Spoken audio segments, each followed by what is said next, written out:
Bueno, muy buenos días. En esta clase de hoy vamos a ver el periodo artúrico, la leyenda inglesa, en donde nos va a introducir al mundo de la caballería. Es muy importante este tema, ya que después, en el ciclo D, todo ese periodo abarca el tema de la caballería. Así que,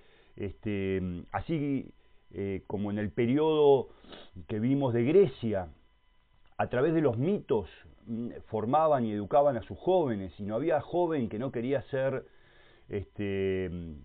como modelo de esos que proponían Virgilio, de esos hombres, de esos héroes que proponían Virgilio. Acá Inglaterra también va a tener sus leyendas y sus mitos de formación del reino, para la formación del reino. Vamos a ver que como toda leyenda, como todo mito también, en este caso va a tener diversos autores, diversos enfoques también. A veces pueden encontrar que tiene un desenlace y en otros libros tiene otro desenlace, no tiene una sola dirección, como pudo haber tenido la obra de Virgilio. El Colegio Dominicanes propone una gran variedad de autores. Los que yo seleccioné es el A Capa y Espada. En este librito está muy ameno, muy claro, con acotaciones al margen que van a ayudar mucho. Y para los más chicos hay una historieta, que es esta que tengo marcada acá, que también es muy amena, no es como las de Mayo, es muy amena y seguramente la van a leer con mucho gusto. El resto de todas las obras, todas hablan sobre algún aspecto, alguna parte del mito artúrico. Por ejemplo, esta habla sobre los amores que hay entre los caballeros y las doncellas, triángulos amorosos también. En podemos ver el tema del Santo Grial específicamente. Hay otro que habla sobre el origen de Arturo, cómo llega Arturo a ser rey, etcétera, etcétera. Entonces hay diferentes enfoques, y cualquiera de ellos que lean va a estar bien. Lo que sí, los padres entonces deben cerciorarse de que al menos uno de estos libros tiene que ser leído. Lo que voy a hacer yo es simplemente, los padres convendría también que lean el de Chesterton, que es una explicación justamente del mito desde la perspectiva inglesa. Es una diferencia abismal, ¿no? Los mitos ingleses y los mitos que habíamos visto de los griegos. Acá vamos a ver algunos indicios que ya en un periodo cristiano, fuertemente cristiano, pero que no son puramente cristianos. Y bueno, son los ingleses, ¿sí?, que años más tarde van a desembocar, ya tenían el gen de Enrique VIII, se ve. Así que los padres, para poder entender y comprender bien el tema del periodo artúrico, convendría también que lean Chesterton. Y hay una introducción, acá lo estoy tapando, de Tolkien, a los mitos artúricos, que tal vez no es lo mejor para introducirse en Tolkien. Hay por ahí alguna otra obra. Bien, nos encontramos entonces en el ciclo C, en el tema 8. Estamos llegando ya al final del ciclo y al final del año también. Y dividí la clase en tres partes. La primera parte hago una introducción sobre la leyenda específicamente del rey Arturo, cómo llega a ser rey. Esto no quita que no tengan que leer uno de los libros. Sí o sí van a tener que, para conocerla profundamente, leer uno de esos libritos que propone Dominicanes. Y lo mío es simplemente como un tráiler, como un resumen, para poder después explicar algo que está de alguna manera escondido, implícito en las obras artúricas, que son los símbolos que hay detrás de todo esto. Entonces hago una introducción a cómo llega Arturo a ser rey, y ahí entro en los símbolos del periodo artúrico. Luego la relación que hay entre las virtudes cristianas, las virtudes cardinales y teologales también, con las virtudes caballerescas de este periodo, y algunas actividades para consolidar lo visto. Muy bien, comenzamos entonces con el primer aspecto, ¿sí? Para ver cómo surge, cómo llega entonces Arturo a ser rey. Bueno, en principio el rey de Inglaterra va a ser Uther Pendragon. Es un buen rey, un rey que había consolidado y había pacificado de alguna manera, siglo IX más o menos, Inglaterra. Pero se encuentra de que está perdidamente enamorado de la esposa de uno de los nobles de su reino. Entonces le pide al mago Merlín que lo ayude en esto, va a hacer un hechizo, y entre el rey Pendragon y la esposa de ese noble, a través de un hechizo en donde a él lo transforma y lo hace confundir con su marido, queda ella embarazada, y ese hijo que van a tener va a ser reclamado por Merlín, y ese niño, educado en otra familia de nobles también, va a ser el futuro Arturo. Lo importante acá entonces va a ser que el rey va a morir de manera natural y queda sin herederos. No hay nadie entonces que de acuerdo a las reglas y a las leyes pueda acceder a la corona, y todos los nobles que había en el reino comienzan de alguna manera a pelearse y a disputarse la corona para determinar quién iba a ser el rey de Inglaterra. Ante esta situación entonces, que Merlín ya la conocía, acá aparece entonces, acá lo vemos a Merlín, un personaje que se asemeja más a los druidas de esas islas con los cuales luchó San Patricio. Bueno, acá aparece como un personaje bueno, en donde el obispo de Canterbury, un personaje también sumamente importante en la historia de Inglaterra, es como que se encuentra subordinado a Merlín, ¿no? Y entre los dos, y fundamentalmente por las directrices, por lo que había planeado Merlín, determinan que una espada que va a aparecer en el castillo de manera mágica, clavada, en algunos casos en una piedra, en otros casos en un yunque, va a determinar quién va a ser el rey. ¿Cómo?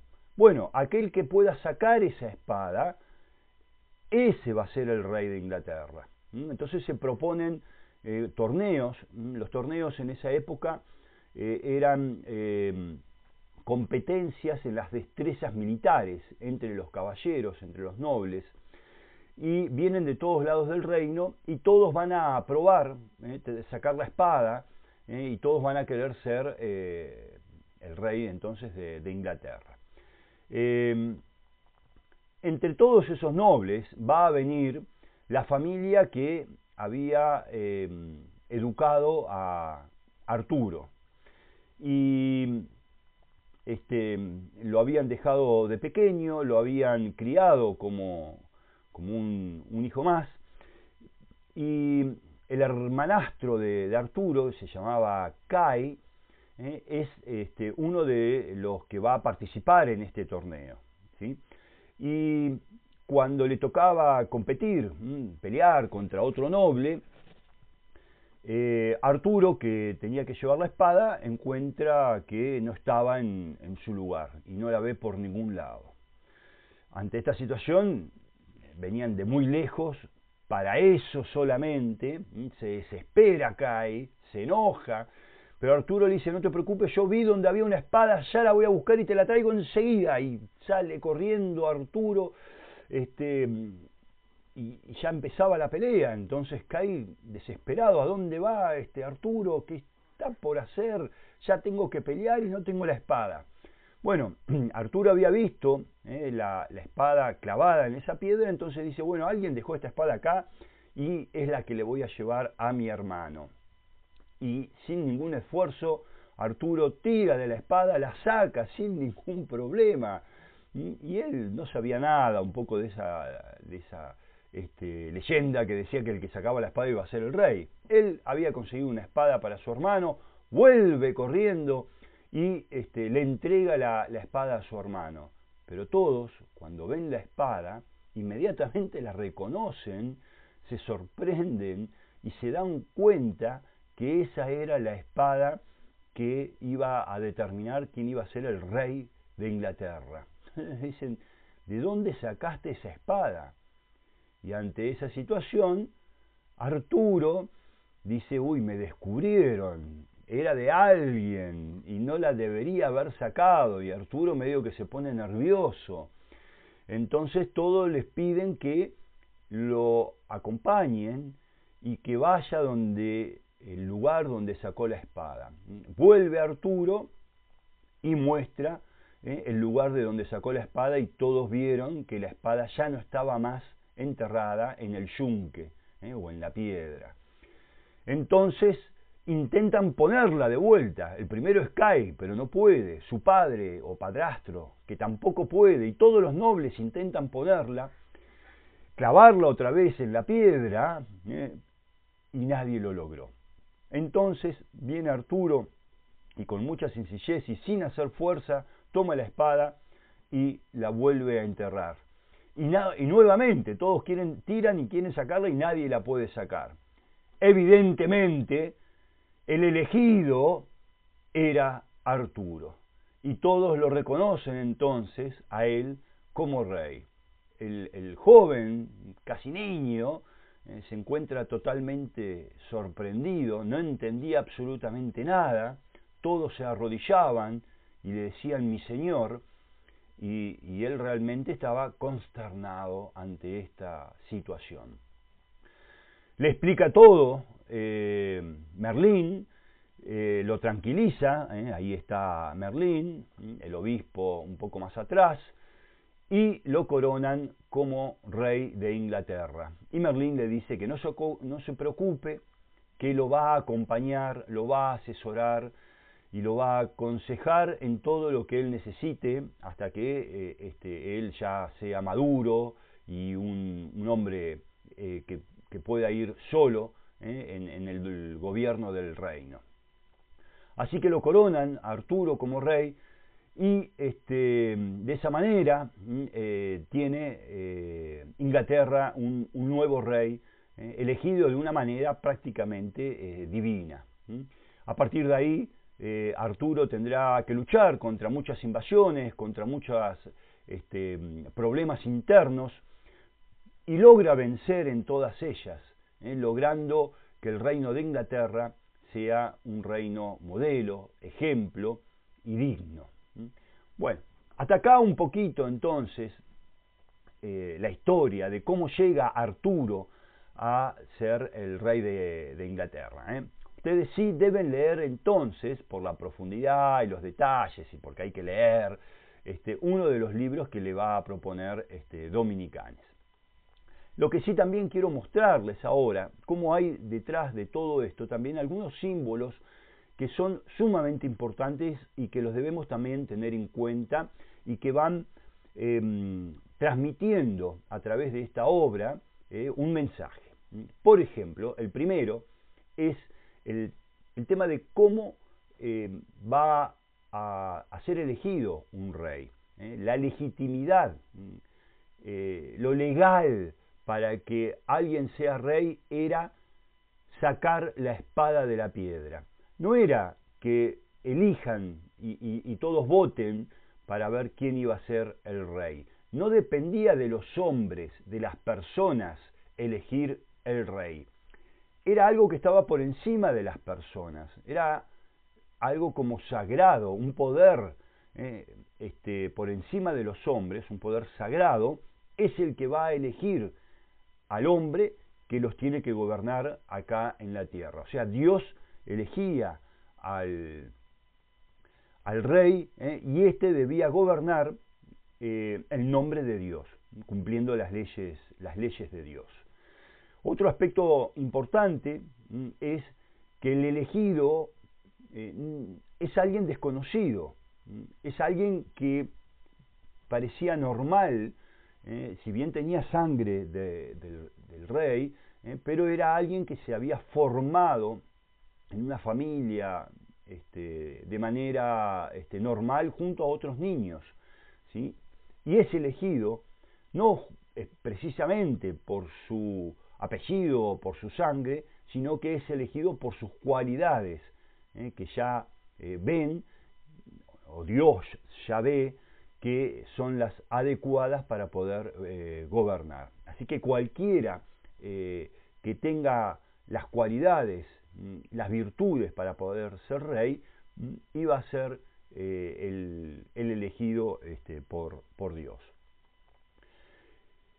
Otro aspecto importante es que el reino que logra consolidar el rey Arturo, que va a ser Camelot, es un reino ideal, es un reino en donde la justicia es lo que va a primar, algo que en esa época no era tan normal.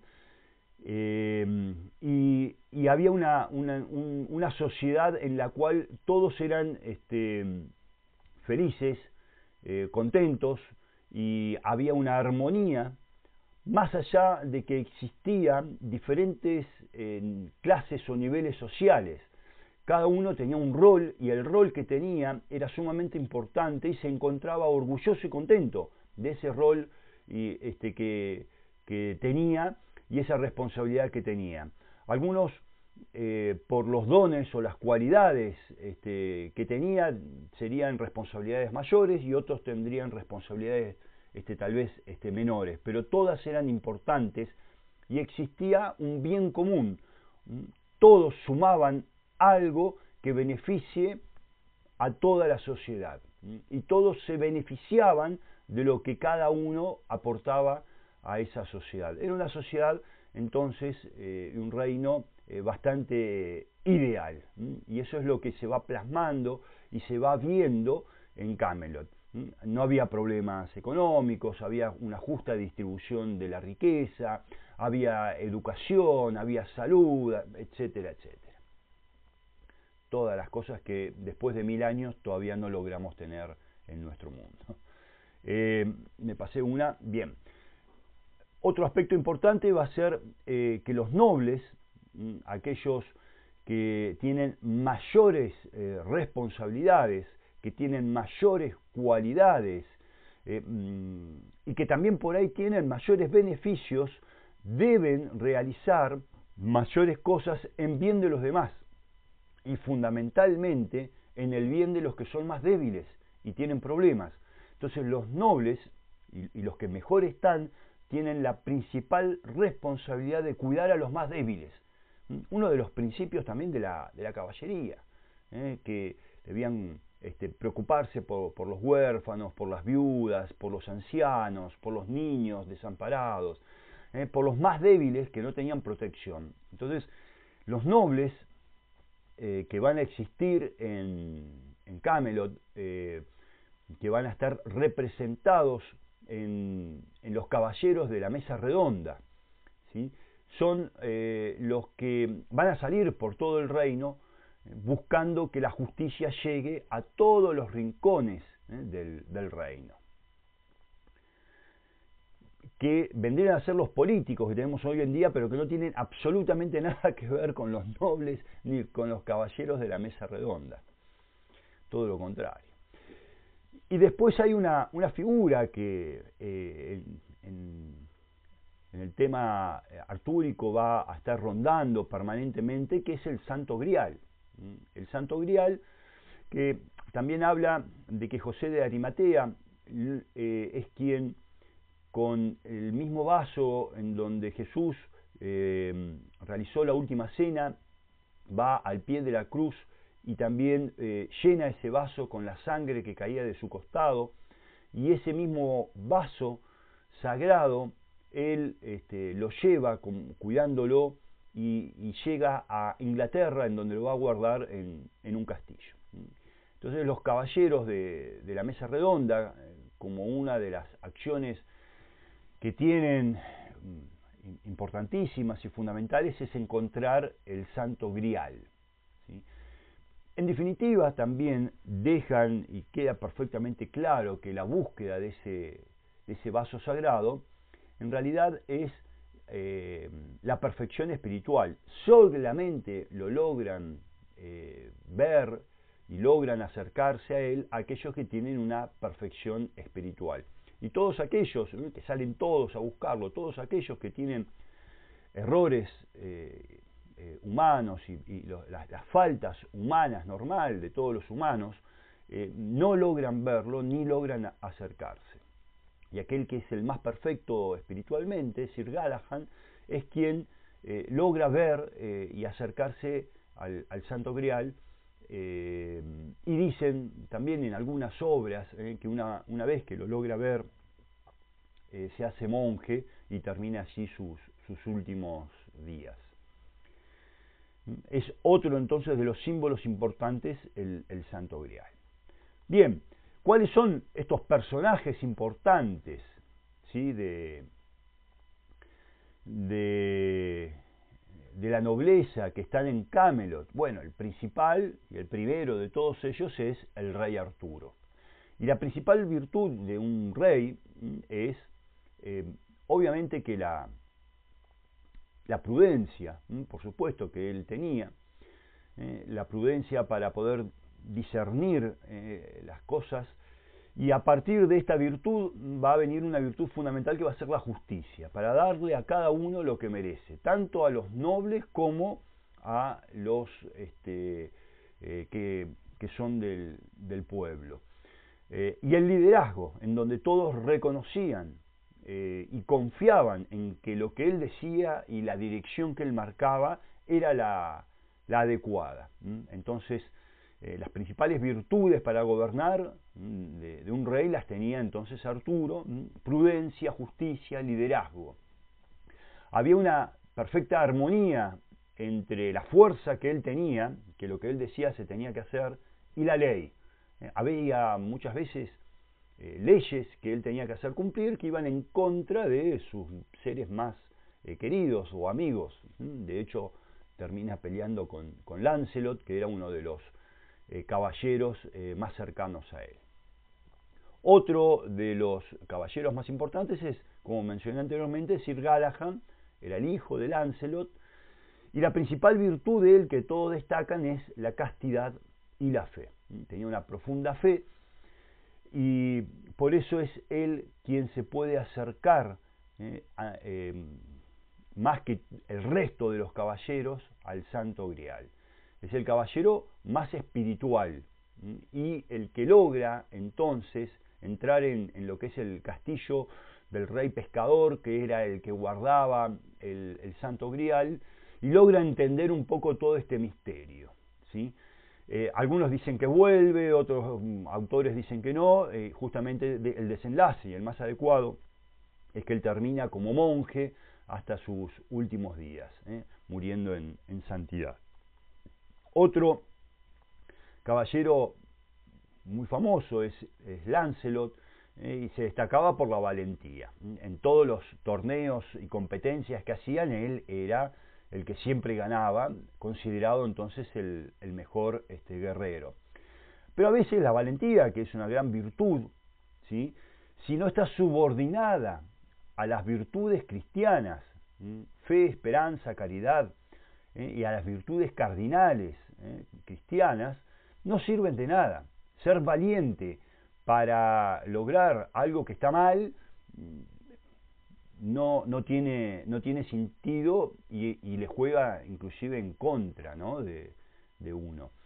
Sir Lancelot se enamora de la esposa de Arturo, Ginebra, la esposa de Arturo, y se produce ahí finalmente una ruptura de los caballeros de la mesa redonda, porque Arturo y Lancelot entran en conflicto, en guerra. Algunos apoyan a Lancelot, otro a Arturo, y de alguna manera ahí se va a a desquebrajar todo. Otro caballero que van a leer en todas las historias es Sir Gawain, en donde se destaca él por las virtudes de la cortesía. Los caballeros en esta época se destacan por ser entonces sumamente en sus modales, en sus gestos, en sus acciones, en donde transmiten sus ideas extremadamente corteses y galantes.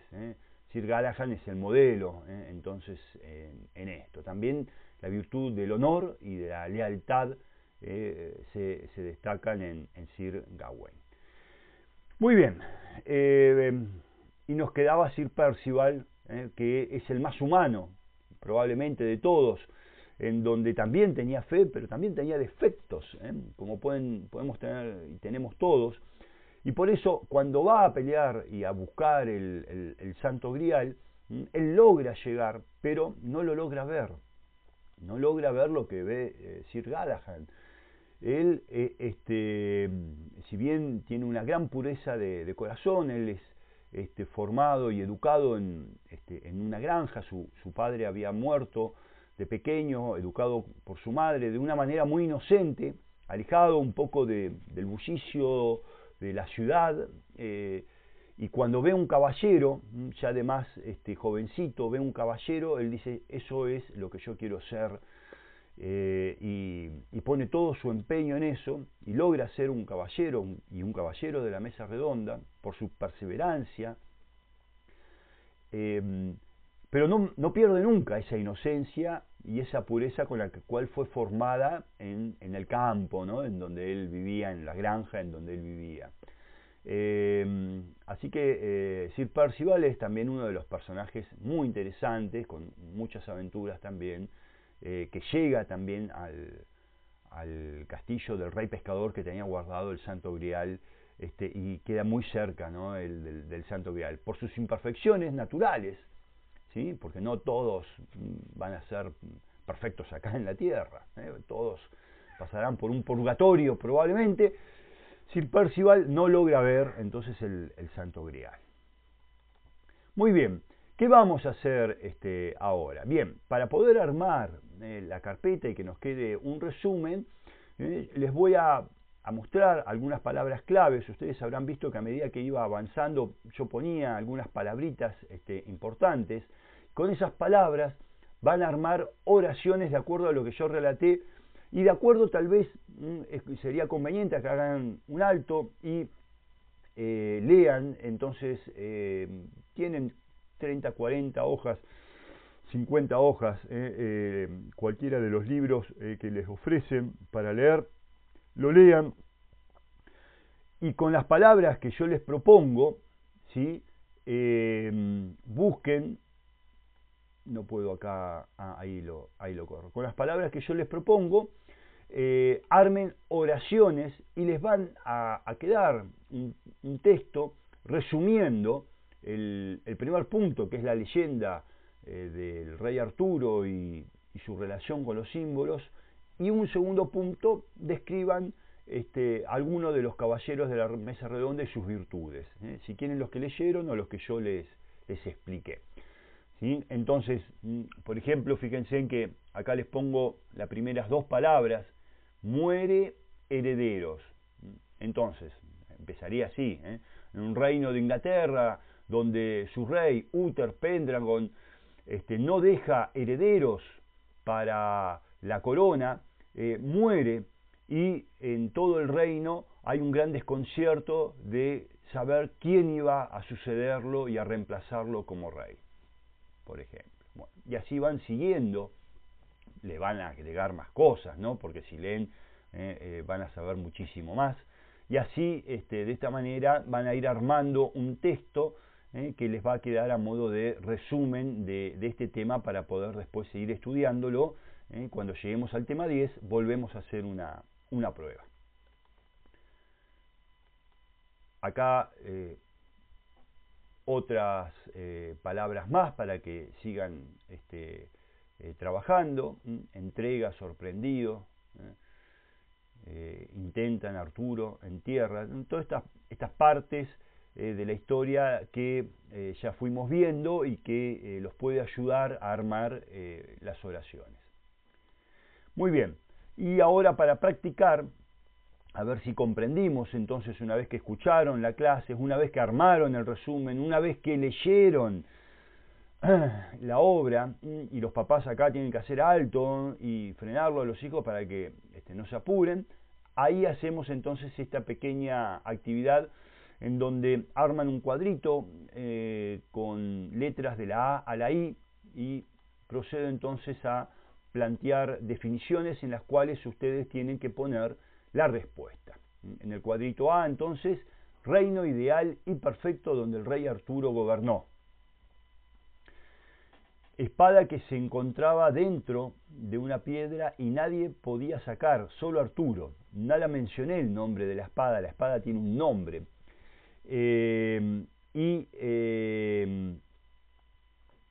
Si lo leen, lo va a decir. Si lo leen, lo van a decir. El nombre de la espada lleva una X. Caballero valiente, que se enamoró de la esposa de Arturo. Nombre de la esposa de Arturo. Lo mencioné así yo rápido, pero ustedes si lo leen lo van a encontrar. Caballero que logra alcanzar el Santo Grial. Mago que ayuda al rey Arturo. Padre de Arturo. No el padrastro, el padre. Lugar donde se reúnen los nobles de Camelot.